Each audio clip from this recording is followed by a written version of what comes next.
Bueno, ayer comentábamos sobre aspectos de lo de los equipos de trabajo, que muchas cosas se pueden hacer o se piensan que se pueden hacer porque de alguna u otra manera, pues contamos con las herramientas, la capacitación, el adiestramiento, en fin. Pero hay algo que se manifiesta y ayer lo manejábamos que se llama confianza. Ningún equipo de trabajo, ningún equipo va a poder ser un equipo rendidor si este equipo no cuenta con el nivel de confianza que se exige en estos casos.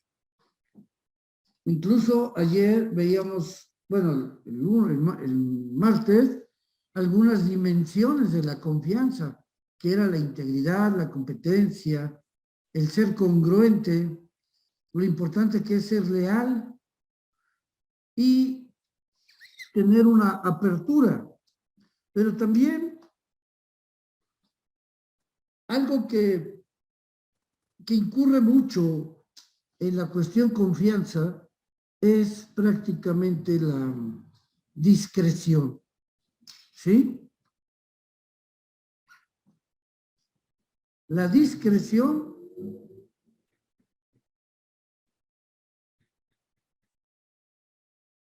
permítame tantito.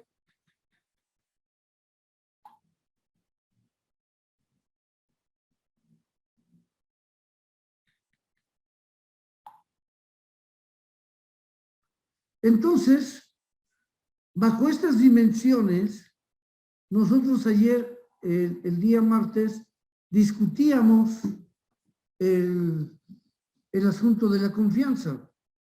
Hoy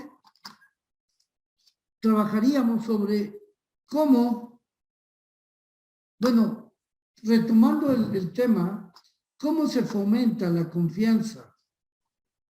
Y simple y sencillamente, nos debemos de sentir parte del equipo. Debemos nosotros de dar a entender con nuestras acciones que trabajamos no solamente por nuestros intereses, sino también por los intereses de todo el equipo.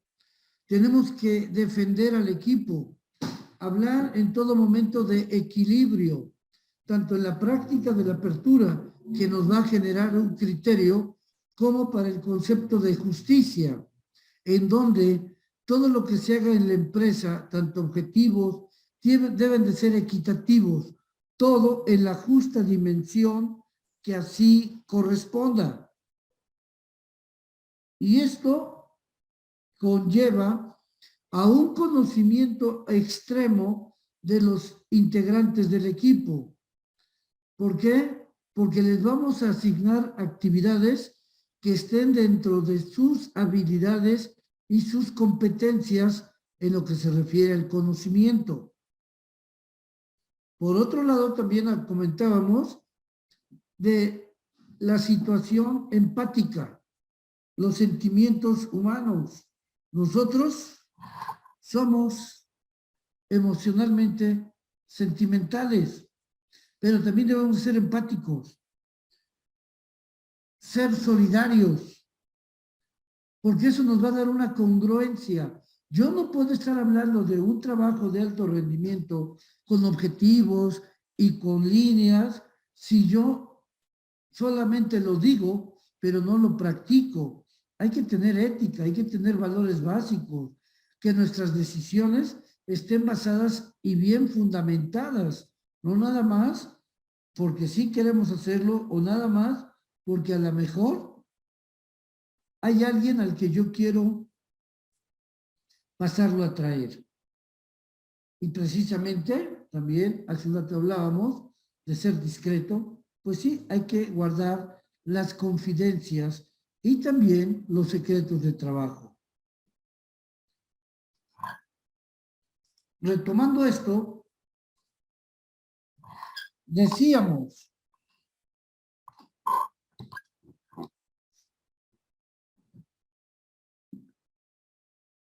Los equipos de alto rendimiento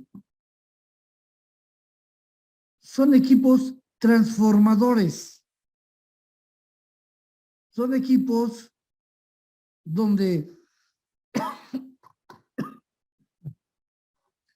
mucha gente que acaba de entrar, por supuesto que no son miembros del equipo, están en vías de ser integrados. Entonces, hay que trabajar fuertemente con los objetivos individuales y que entiendan lo que son los objetivos solidarios. Mucha gente que aunque no sea miembro, precisamente al ingresar al equipo de trabajo, el individuo que acaba de hacerlo, poco a poco se va a ir integrando y poco a poco se va a ir identificando con los objetivos, tanto colectivos, y él va a establecer sus propios objetivos individuales. A diferencia de los objetivos corporativos u objetivos de equipo o de empresa que están plasmados y están diseñados, hay también objetivos que los diseña el individuo. Y estos objetivos tienen que corresponder al trabajo que vamos a hacer. Que el nuevo integrante del equipo sienta el apoyo de sus compañeros, sienta la atención de sus compañeros, pero también debe de sentir que el esfuerzo que realiza es la razón del resultado que está obteniendo. Si queremos cambiar una organización, tenemos que transformar e invitar a los integrantes del equipo a que se unan, a que cambien. Es cierto, nos vamos a encontrar con empleados individualistas, con empleados ególatras, envidiosos, sí los va a haber, como en cualquier trabajo. Esto no se puede evitar. Sino aquí dice, ¿qué se hará? ¿Qué debemos de hacer con empleados de este tipo? Si yo les preguntara a ustedes qué hay que hacer, ¿qué harían? ¿Qué harían con trabajadores egoístas, ególatras, envidiosos? ¿Qué harían?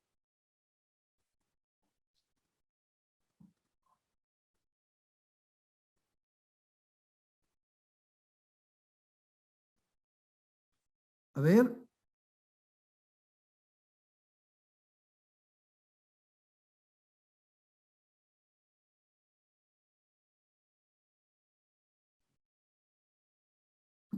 bueno,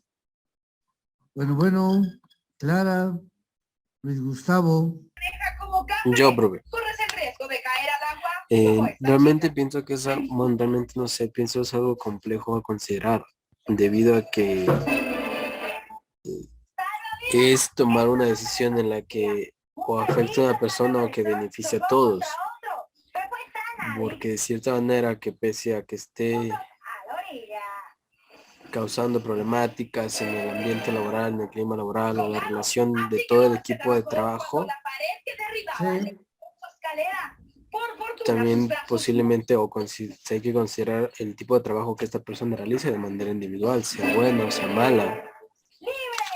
Ya hablábamos antes también sobre el tipo de trabajo, sobre cuando una persona es individualista debido a que tiene objetivos individuales o personales y aún no comprende los objetivos en equipo para que se trabaje de manera mutua, la manera de cómo integrar a todos los miembros para que puedan trabajar. Entonces, pero que exista una persona pese a eso así,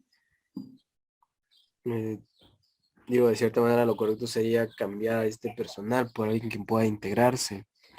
Sin embargo, sería nuevamente volver a cargar de trabajo quizás al resto del equipo hasta encontrar una persona que pueda de manera incorporarse con todos y poder trabajar en equipo y nuevamente integrar esas actividades. Sí, Y ya. bien. Es buena la postura, porque aquí se debe dejar ver, en todo momento, se debe dejar ver el estilo de cada uno de nosotros. Porque siempre que entramos a una empresa, el objetivo, o más bien, una de las razones es cambiar la perspectiva de la empresa, hacerla diferente. Pero nos encontramos que en esa empresa los empleados, hay empleados que son envidiosos, hay empleados que son mala onda, hay empleados chismosos, egoístas. ¿Qué hacer en una empresa que queremos cambiar para que sea esa empresa atractiva? ¿Qué hacer con estas personas que tienen estas características? Cuando en algún lugar nosotros nos encontramos con personas envidiosas, egoístas, ¿qué hacemos?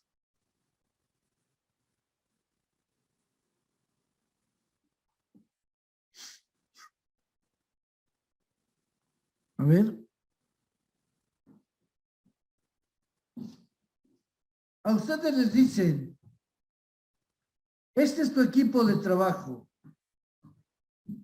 tú lo vas a comandar, pero te quiero decir que aquí están los expedientes y en gran medida lo que han hecho estos trabajadores y cómo son. Y en esos expedientes que les dan, aparecen algunos trabajadores que tienen las características que comentábamos, flojos, egoístas, intrigosos, envidiosos. ¿Qué harían ustedes con ese tipo de gente? Si lo que quieren es tener una empresa fuerte.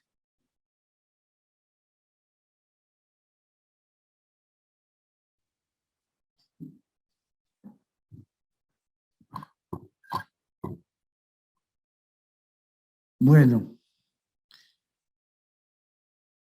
cuando uno llega, y si a ustedes les llega a pasar, hay que analizar muy bien a cada uno de los integrantes de ese equipo.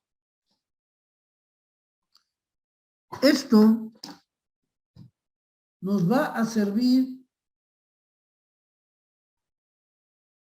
para conocerlos, pero también tenemos que investigar por qué son así.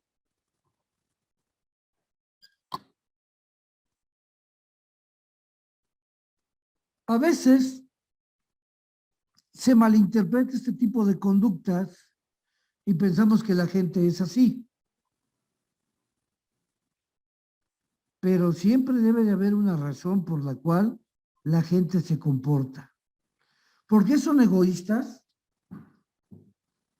Pues posiblemente eran personas que compartían, que apoyaban, pero nunca se les reconoció el trabajo y el reconocimiento era para otras personas que ni al caso. Entonces la gente ya no es que sea egoísta, sino que él se asegura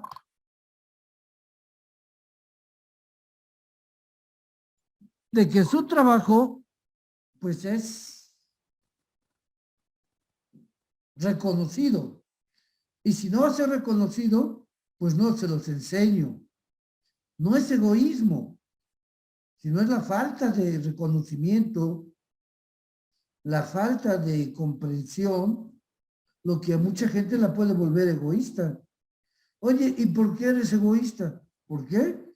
Pues porque yo he trabajado mucho tiempo haciendo lo que me piden, capacitando gente para que esté bien, generando un buen clima de trabajo, pero resulta que los premios, los aplausos, las palabras se las lleva el otro. Y uno que trabaja porque esto así suceda, ni siquiera nos toman en cuenta. Entonces ya encontramos una razón del por qué es egoísta. Entonces hay que cambiar. Si queremos cambiar una empresa, tenemos que cambiar las políticas, los procedimientos para que se implemente un proceso de evaluación, coevaluación y autoevaluación para reconocer el trabajo de las personas. Y entonces sí estaremos iniciando un cambio radical en la organización. El peor error que se puede cometer, el peor error es llegar y cortar cabezas, como hacen tradicionalmente todo mundo en los trabajos. Ya cambiaron al secretario de tal dependencia de gobierno y el nuevo secretario llega corriendo gente. Ese es uno de los errores que han dado como resultado que tengamos instituciones, dependencias públicas totalmente absurdas y obsoletas.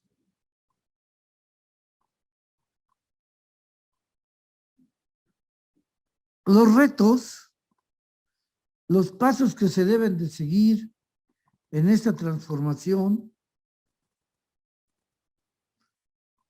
es el reto, el planteamiento del problema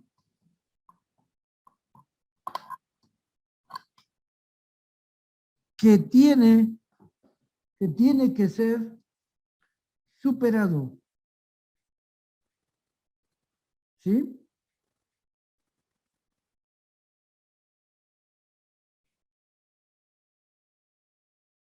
La delineación, la forma en que vamos a elegir a nuestro equipo de trabajo. En este trabajo se deben de cumplir algunos desafíos. Cuando hablamos de desafíos, estamos hablando de la generación de un decálogo, de un reglamento que nos dé la idea del procedimiento. Y entonces, por ejemplo, ¿cuáles serían los primeros desafíos? Pues no contratar hermanos, familiares, amigos, amigas,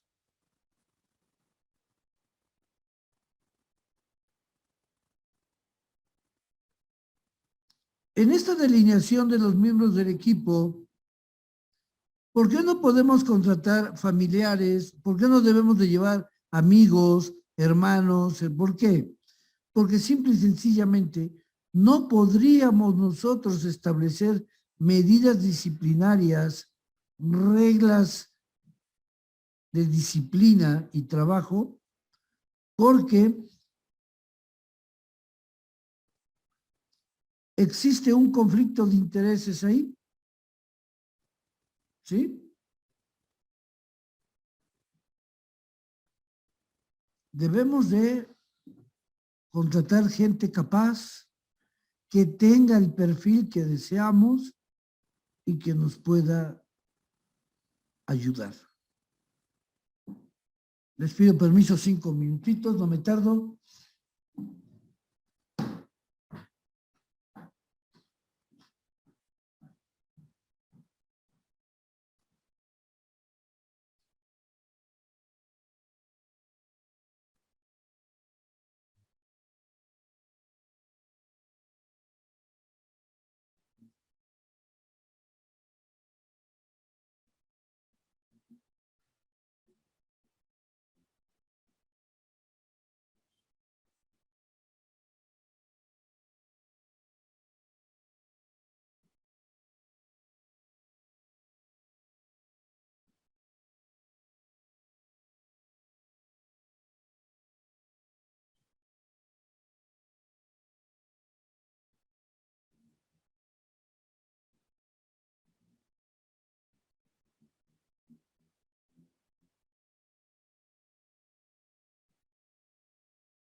Gracias, perdón.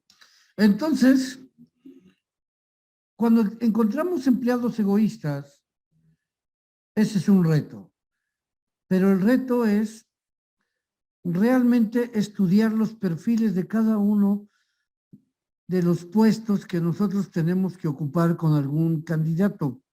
Y de esa manera podemos nosotros hacer un buen comparativo para encontrar, si bien no al miembro idóneo al 100%, sí podemos tener personas en un 70-80% y que nosotros obviamente llenaríamos esa laguna con la capacitación y el adiestramiento. Esto también tiene que ver mucho a la hora de delinear a los miembros, gente que tenga actitud de aprendizaje para que se le pueda capacitar y podamos lograr lo que nos estamos proponiendo. En todo lugar existe siempre un sistema de recompensas que está basado principalmente en premios, en reconocimientos, está principalmente trabajado para motivar a la gente a través de algún estímulo, ya sea en especie o ya sea en efectivo. Pero está comprobado, ¿sí?, que las recompensas más importantes, aunque no lo crean, es la recompensa de reconocimiento. La recompensa del reconocimiento nos permite, ¿sí?,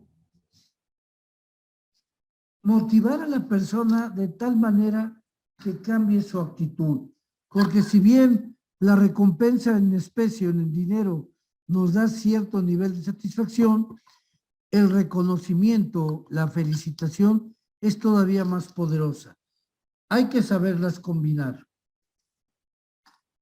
Cuando hablamos de desafío, debemos de tener muy en claro la reducción natural que tiene el ser humano en lo que se refiere a la resistencia. El individuo generalmente se resiste a los cambios, se resiste a las normas, a las reglas. Aquí el trabajo es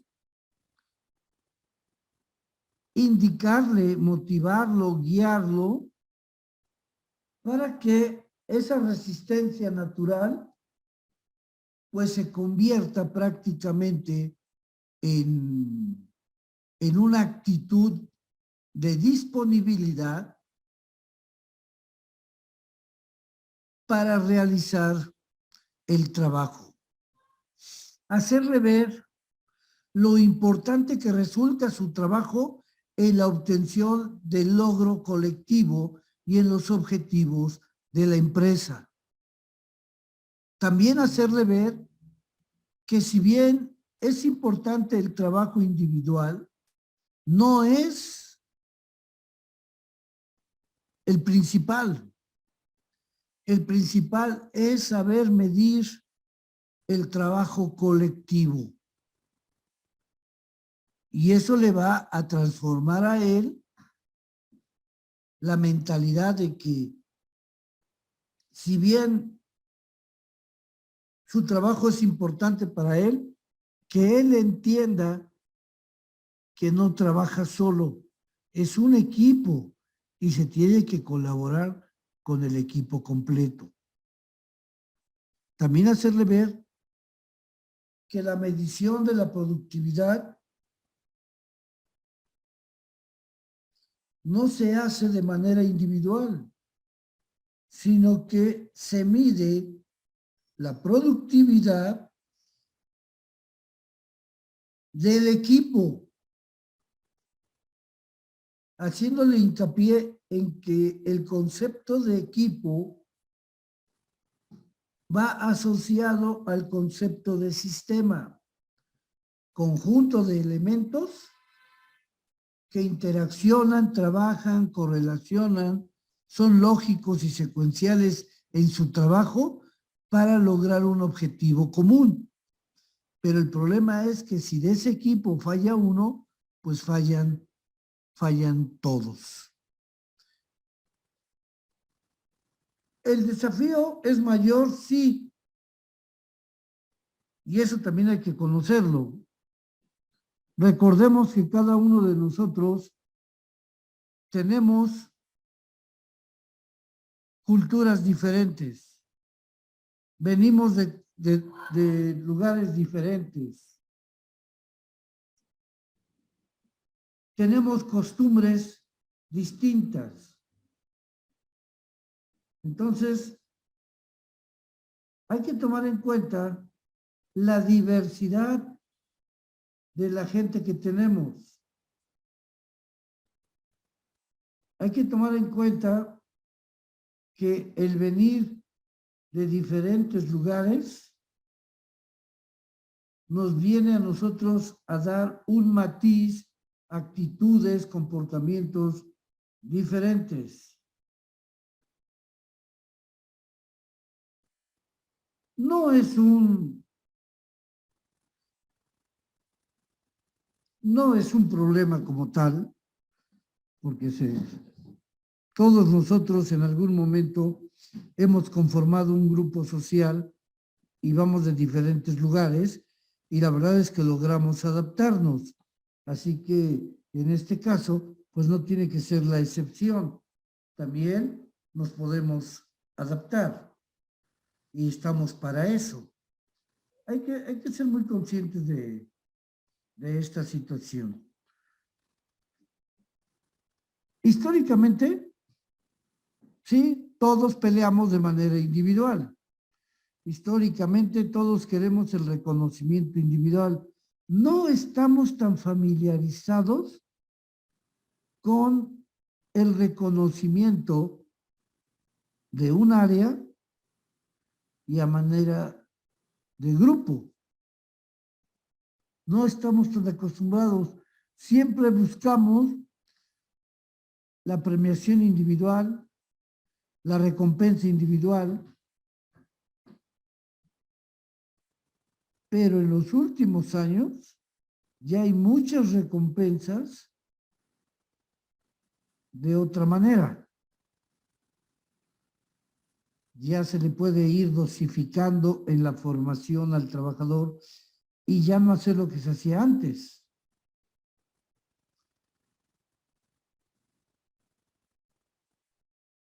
En los años 80 cambió este concepto.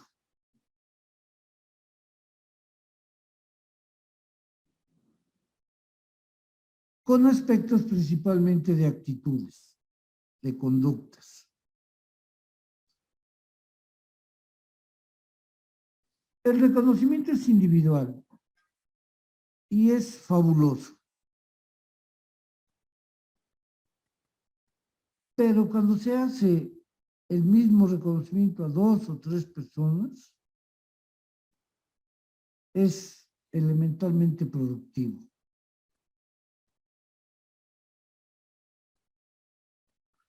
La sociedad occidental es individualista. Este concepto a mí se me hace muy arriesgado el pensar así.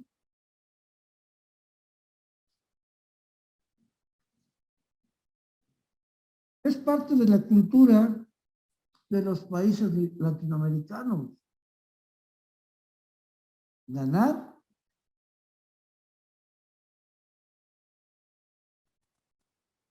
es prácticamente hacerle entender a la gente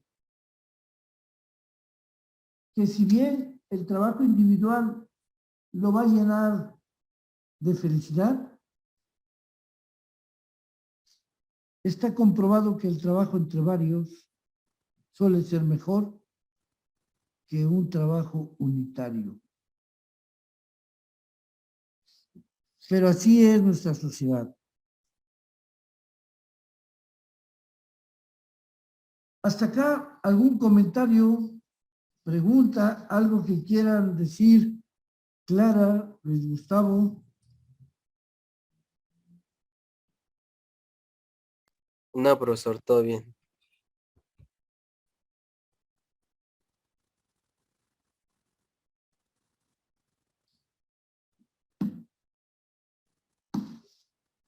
Bueno, ¿cómo se hace la selección?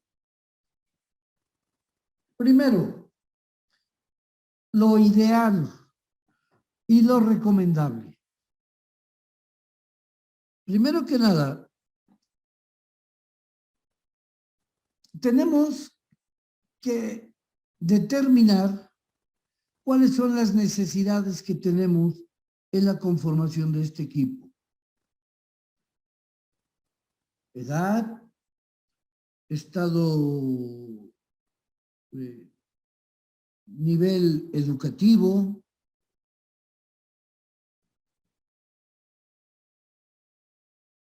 también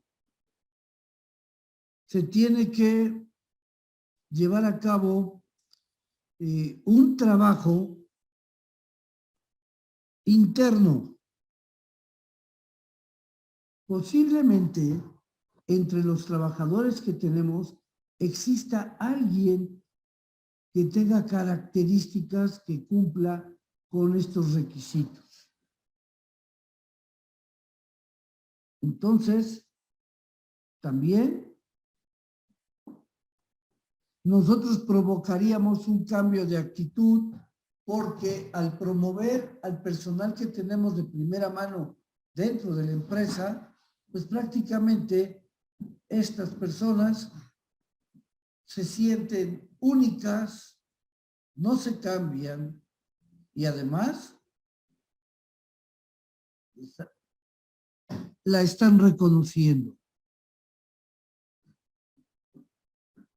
Ya que tenemos todo este trabajo, vamos a imaginar que no pudimos encontrar o nos faltó cubrir algún puesto.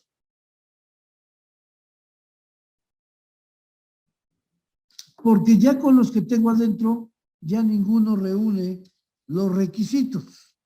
Entonces, tenemos que entrar a un proceso de reclutamiento y selección de personal, donde prácticamente nosotros vamos a lanzar una convocatoria, la cual nos provea de candidatos. Los analizamos, los entrevistamos, todo con la debida seguridad y cuidado, y entonces entramos al proceso de selección, cómo trabajan. Vinieron 10, bueno, vámonos a ver cómo se va a realizar la logística para llevar a cabo la selección.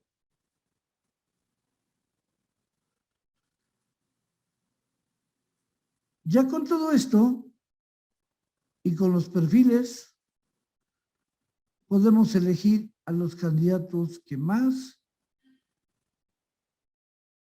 o más bien que logren ser nuestro soporte para crear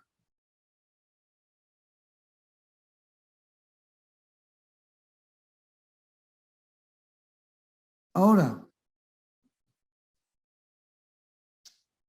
Ya que tenemos todo este trabajo, tenemos que establecer el programa de prácticas sobre el equipo, independientemente de la inducción, independientemente de la capacitación en cuanto al el desenvolvimiento y desempeño que va a tener y cómo se va a desplazar, pues nosotros ya también tenemos el nivel de conocimientos, habilidades y destrezas que debe de tener el candidato a formar este equipo.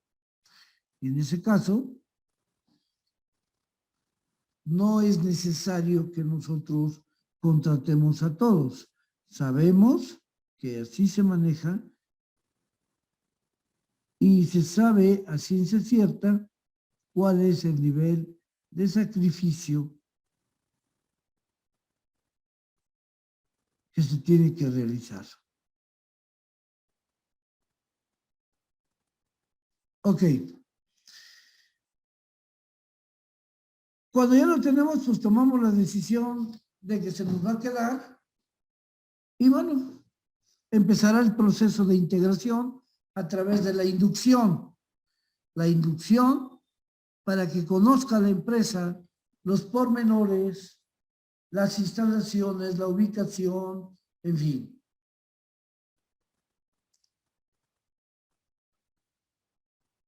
Y ya con esto podemos estar cumpliendo incluso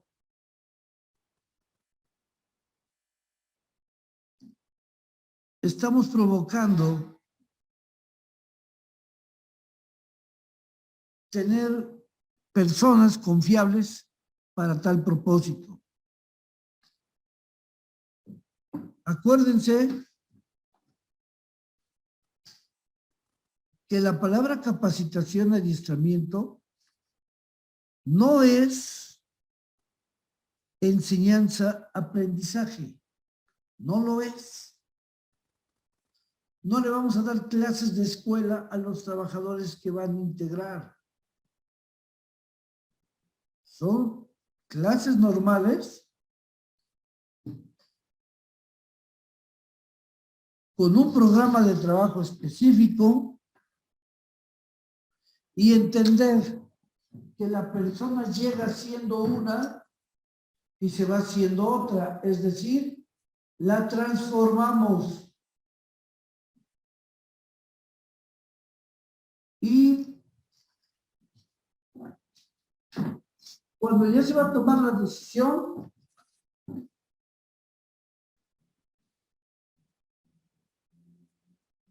nosotros la vamos a hacer, vamos a tomar esta decisión, pues sí, por conocimientos, por todo lo que vimos en su entrevista y prácticas, pero debemos de tener en claro que nos debemos de quedar con las personas que tienen actitud de aprendizaje, actitud de querer hacer las cosas y estar dispuestos a escuchar y acatar órdenes, que se le pueda formar. Si la persona presenta rebeldía, presenta adversión a lo que hacemos, no se metan en broncas, no les funciona. Y precisamente una de las cosas que decíamos al inicio, en cuanto al familiar, al amigo, a la novia, que no se le puede contratar, es precisamente por eso.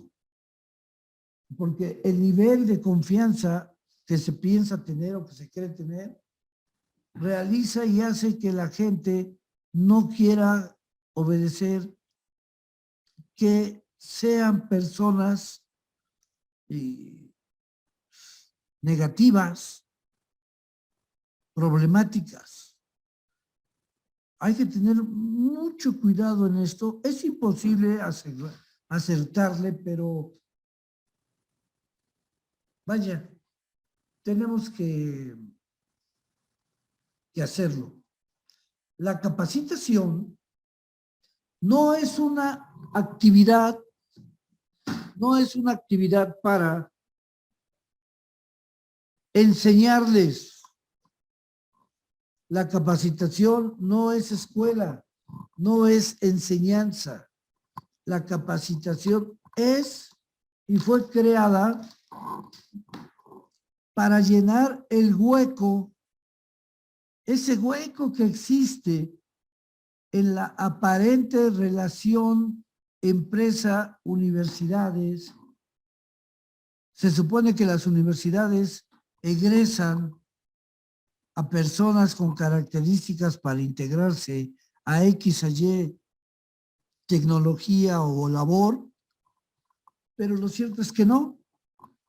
Entonces la capacitación se fundamenta en cubrir ese hueco, en llenar ese lago entre la escuela y la empresa. Entonces, la capacitación consiste en el acrecentamiento y el desarrollo de conocimientos y habilidades directamente relacionadas con el trabajo. ¿Sí?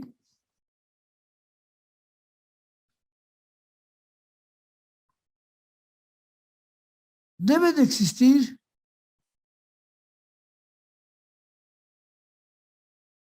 un nivel de alegría, un nivel de satisfacción que nos va a provocar el que estemos haciendo bien el trabajo, nos tiene que dar satisfacción. ¿Sí?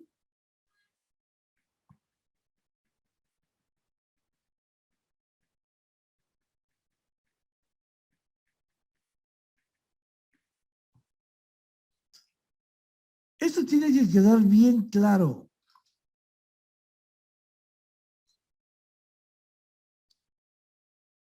Las recompensas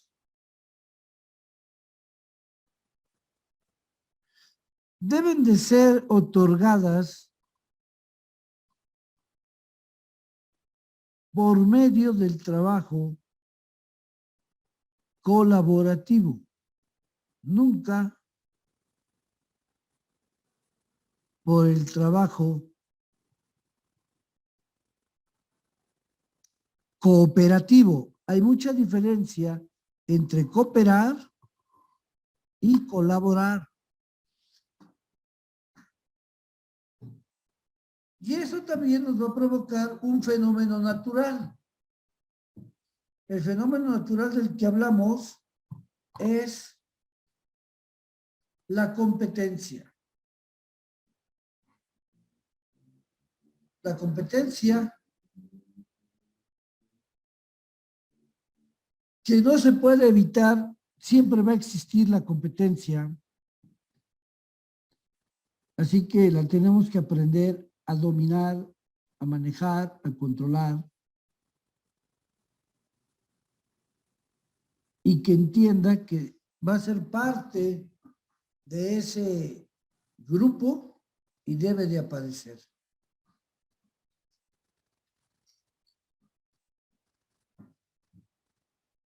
Entonces, la competitividad es el resultado de lo que hablamos anteriormente en cuanto al reconocimiento del trabajo, pero también la competencia interna.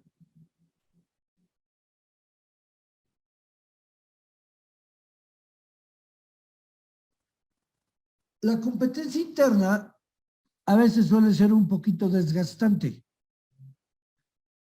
pero es sana el que la gente compita. Eso va a ser emocionalmente, sentimental, bien aceptado. El poder competir nos da mucha satisfacción.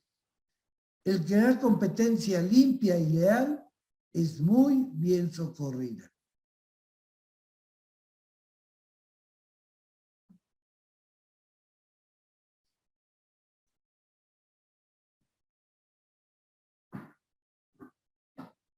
¿Y cuando esto funciona? Si los equipos de trabajo muestran un nivel de madurez bueno,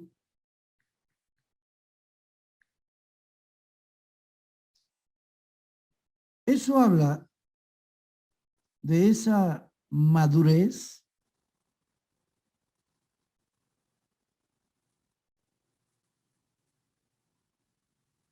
entonces el trabajo será más fácil. ¿Por qué? Porque saben y entienden la magnitud de lo que representa diseñar, que representa la productividad, resultado de un buen clima laboral. El trabajo del director hasta aquí no ha terminado. No puede decirse ya acabó, no. Esto es siempre constante, día a día. Esto va a evitar, el que logremos todo esto, va a evitar que nuestros equipos se estanquen, que empiecen a trabajar en zonas de confort, porque puede afectar a la productividad. ¿Sí? No podemos ser complacientes tampoco.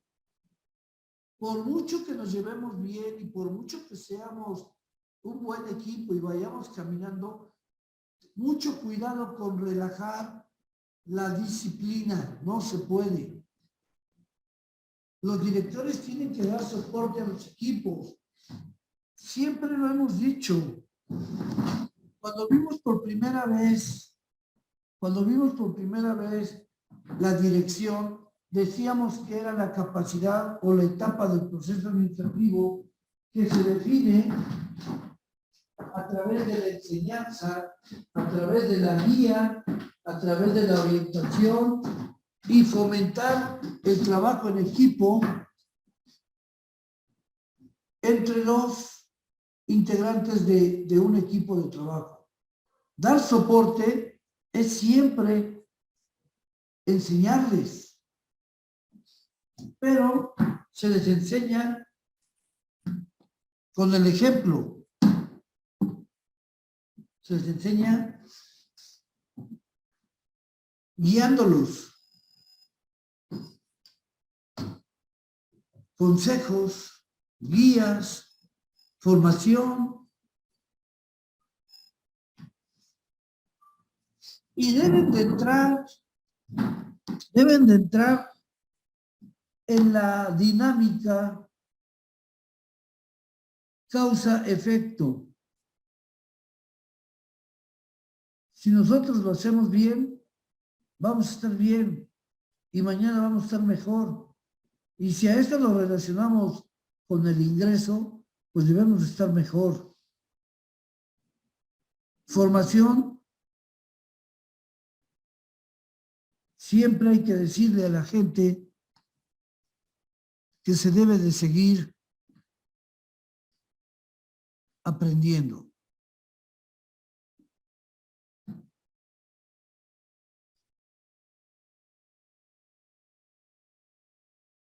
¿Alguna duda? ¿Aportación? Todo es válido.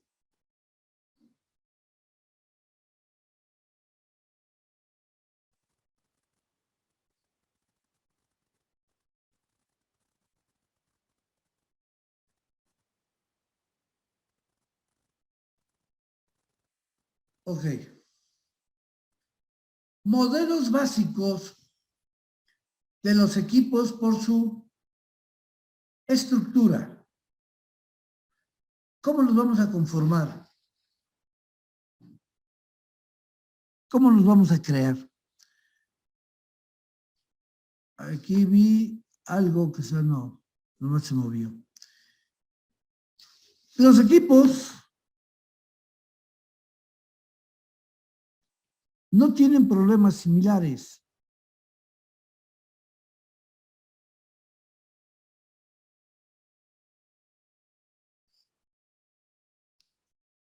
Lo que debemos hacer en cada equipo es lograr que se coordinen, lograr ensamblar todas las habilidades y las destrezas de cada integrante, lograr ensamblarlas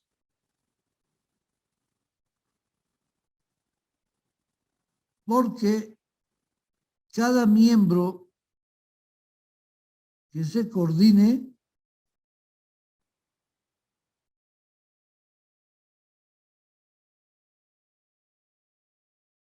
pues se puede de alguna manera, ¿verdad? Porque se puede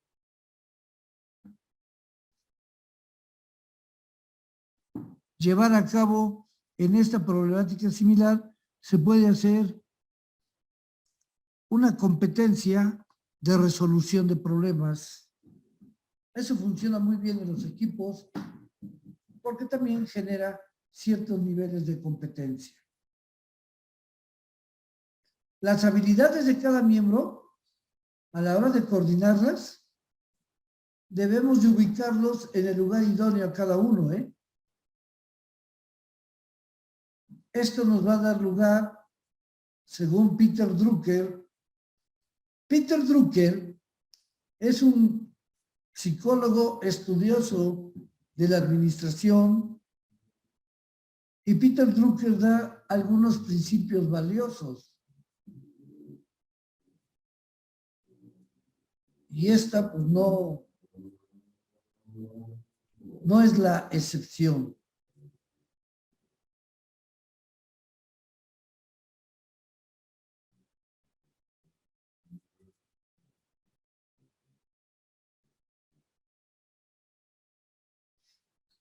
Equipo funcional. Béisbol. Decía Peter Drucker, la gente debe de entender que con esta preparación se convierte en el hombre nuevo. ¿Qué significa el hombre nuevo? Ustedes, cada clase que asisten, cambian de piel. ¿Por qué? Porque llegan con unos conocimientos y se van con otros más. Se van acrecentando sus habilidades, sus conocimientos, sus destrezas. Y la persona que estaba abajo hoy es una persona con mayor capacidad porque ya empezó la transformación.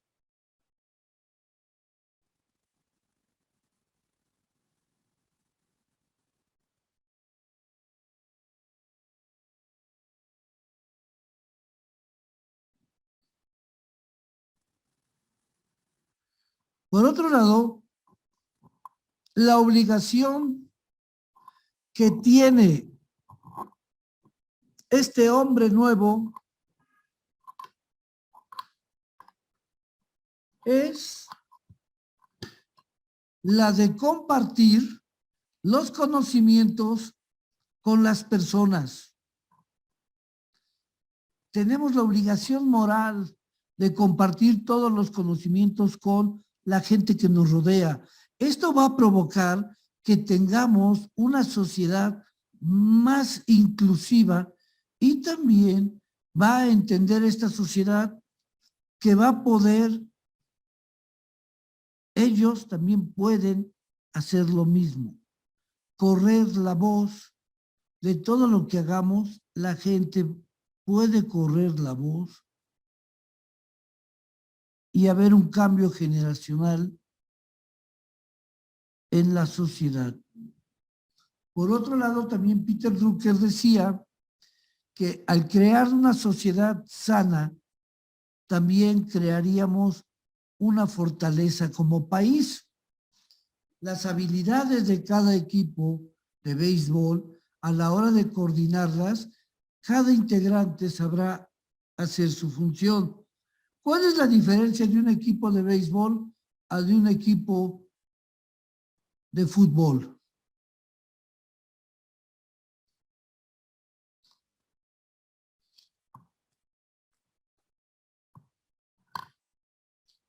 ¿Cuál es?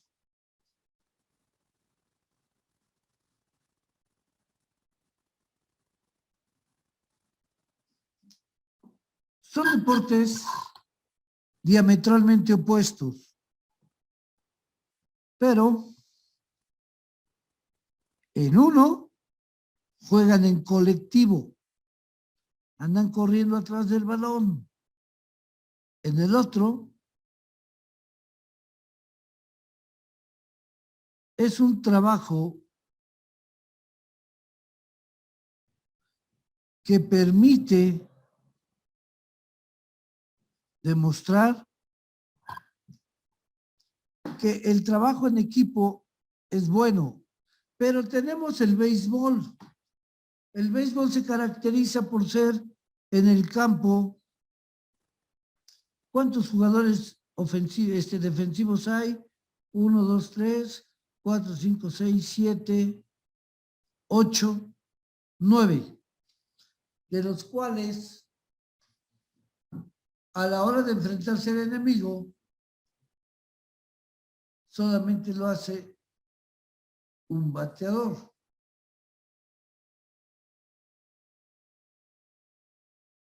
Pero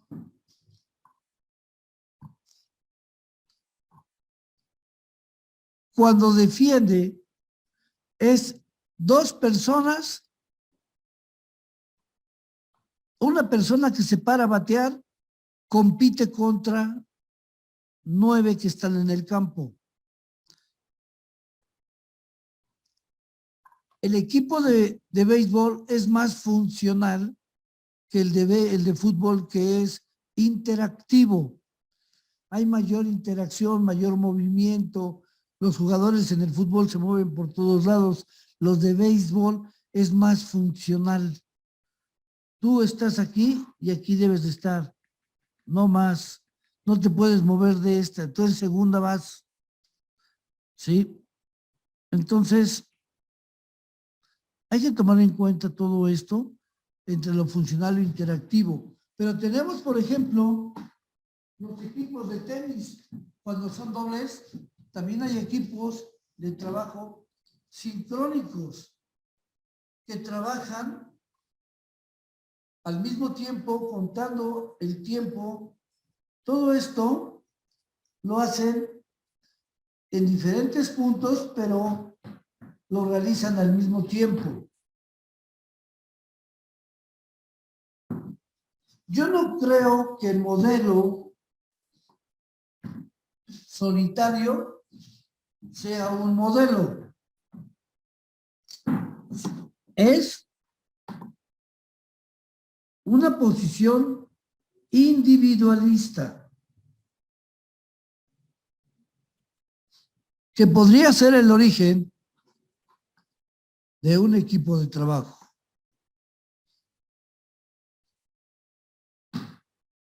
¿Sí?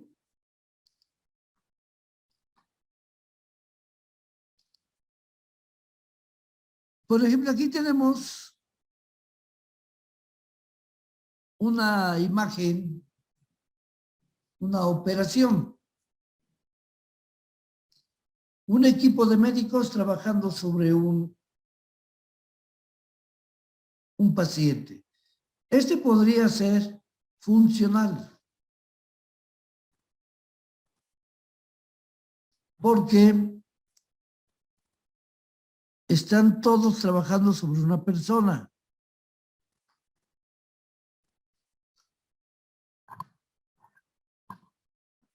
Si fuera interactivo, serían entre más equipos, dos, más integrantes. Al igual, el funcional es el béisbol, 9 contra 1, 9 defensivos contra un bateador. El fútbol es 11 contra 11, todos corren, es más interactivo. Este podría ser un trabajo sincrónico. ¿Por qué? Porque es muy preciso. Lo que hacen es demasiado preciso. Y posiblemente dentro de este equipo tengamos una estrella que podría ser el médico especialista, pero eso no quiere decir que sea individual, sino que puede llamar a todos los integrantes y hacerles ver también que sin su trabajo, pues sería muy difícil que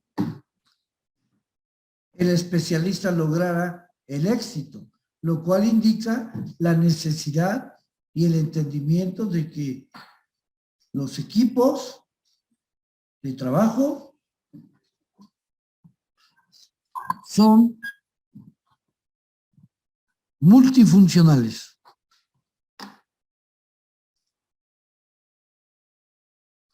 Por ejemplo, aquí dan la explicación. El equipo funcional de béisbol. Cada miembro del equipo tiene definida una función clara. Ya lo comentamos. El primera base es primera base. El jardín central es jardín central. Cada miembro sabe cuál es su función. Y también sabe que no debe de interferir con sus compañeros. Al contrario, tiene que colaborar. ¿Qué hora es? 12:37. ¿Sí? Tiene que colaborar.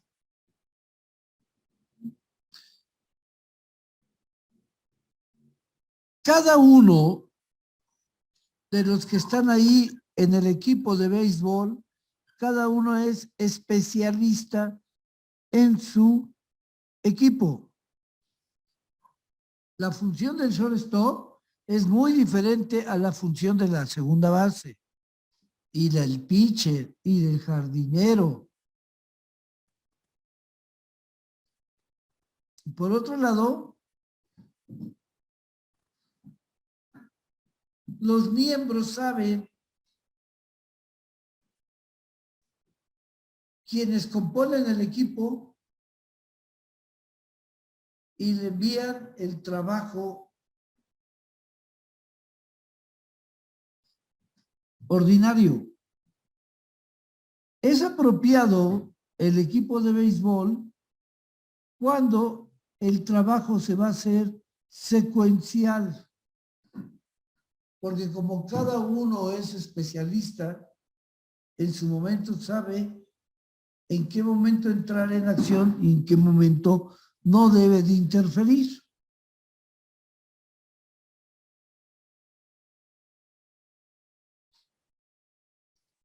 Tenemos las características del equipo funcional,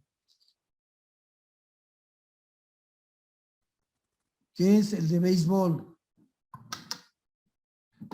Tenemos posiciones fijas. La interacción es muy poca.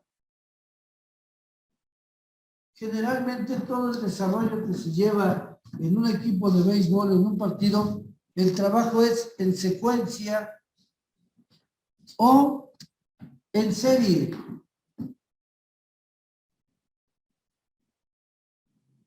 Y curiosamente, se trabaja en equipo.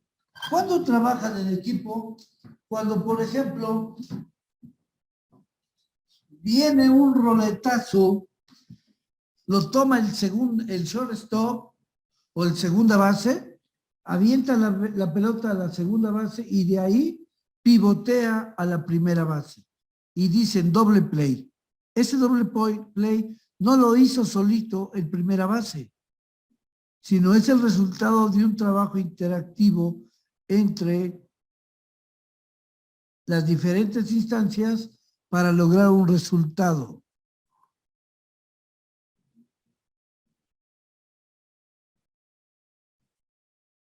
Todos estos deben de conocer y comprender la secuencia de las operaciones. Pero a ver, ¿qué se necesitaría?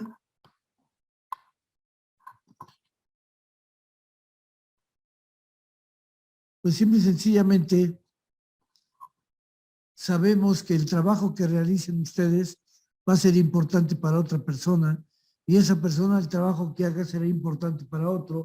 Esto se maneja generalmente y se puede visualizar en aquellas empresas que tengan un sistema de producción, ¿cómo le llamamos? En línea, donde una persona hace una cosa, deja preparada la materia prima, llega otro, le da otra preparación, llega otro, hasta que llegamos al producto final. Así podría y así debería de funcionar. Este equipo tiene muy poca interacción, trabaja secuencia en serie y se trabaja en equipo, sí, cuando 2 o 3 jugadores realizan una jugada, se hace en equipo. Funciona muy bien cuando el equipo ya se conoce, cuando ya ha trabajado muchas veces, ya tiene mucho tiempo de estar junto, entonces este equipo funciona muy bien. Los integrantes del equipo están obligados a conocer y comprender no solamente la secuencia de sus operaciones, de su trabajo, sino también lo importante que resulta su trabajo en esa secuencia para la siguiente etapa. A veces esto parece que se olvida y no lo hacen correctamente.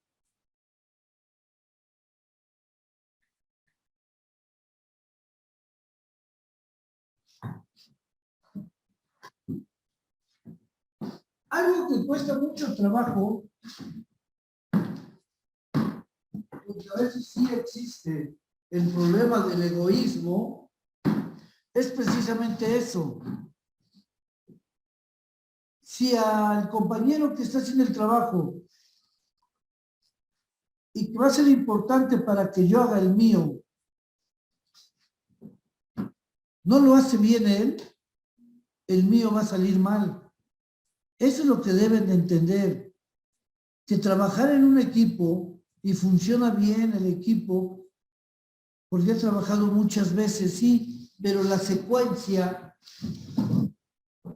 el entender lo importante que resulta el trabajo, pues puede afectar no solamente el mío, sino va a afectar el de todos los integrantes.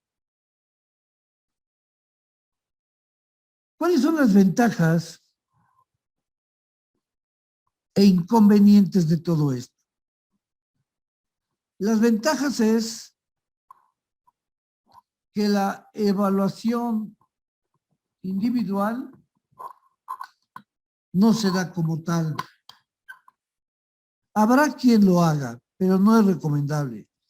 Se califica al equipo, no a la persona.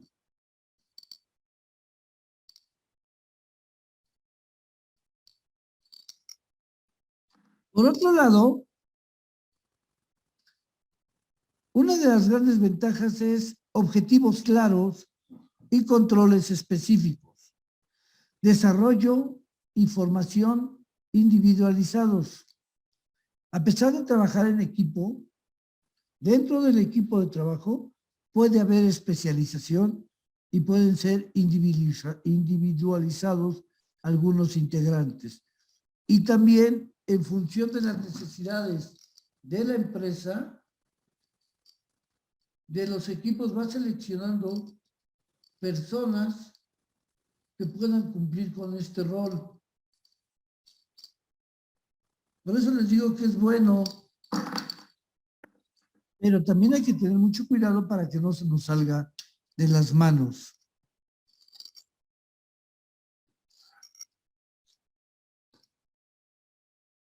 Todas las posiciones se pueden cubrir con personal especializado, todas.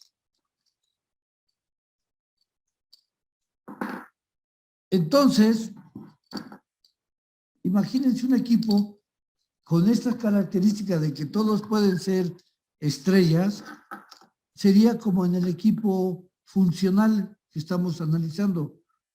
Todos son estrellas.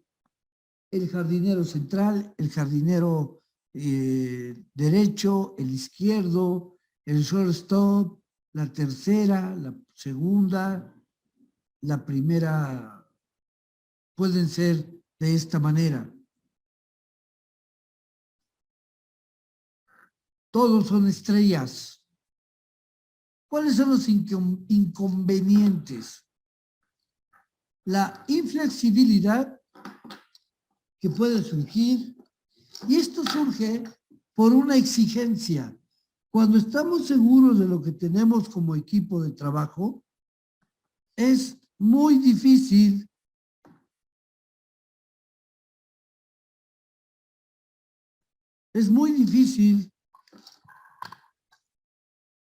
mantener flexibilidad, porque como son estrellitas, cada quien lucha por defender su trabajo de una manera perfecta y aquí puede haber un poquito de ego, un poquito de pues egocentrismo, y cuesta mucho trabajo que una parte ceda a la otra para realizar su labor. Lo más recomendable es que esto pueda funcionar sin dañar la relación. Y para esto debemos demostrar un alto sentido de la equidad y también de la justicia y reconocer el trabajo por igual, porque como cada uno que está ahí es especialista, pues se le tiene que dar el merecido y el justo respeto. ¿Sí? ¿Alguna duda, pregunta, aportación, comentario que tengan? Clara, Luis Gustavo.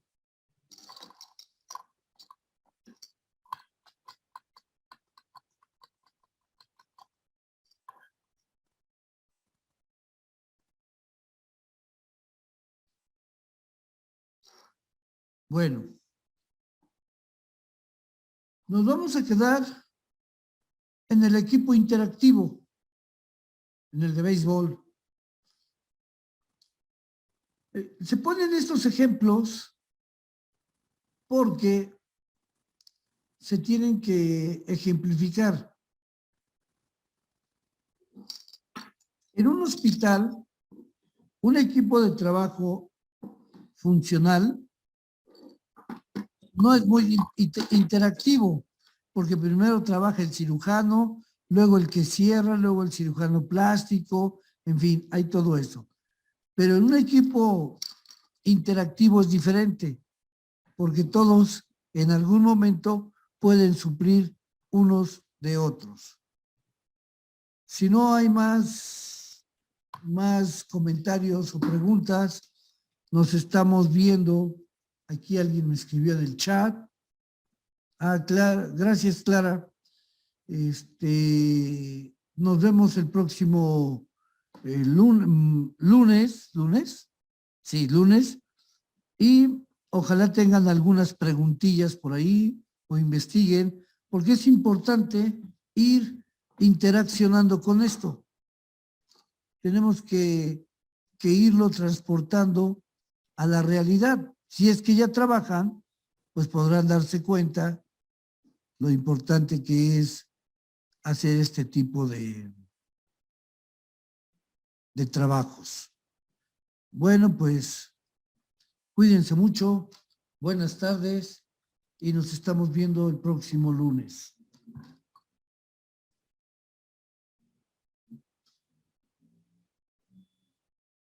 Bueno.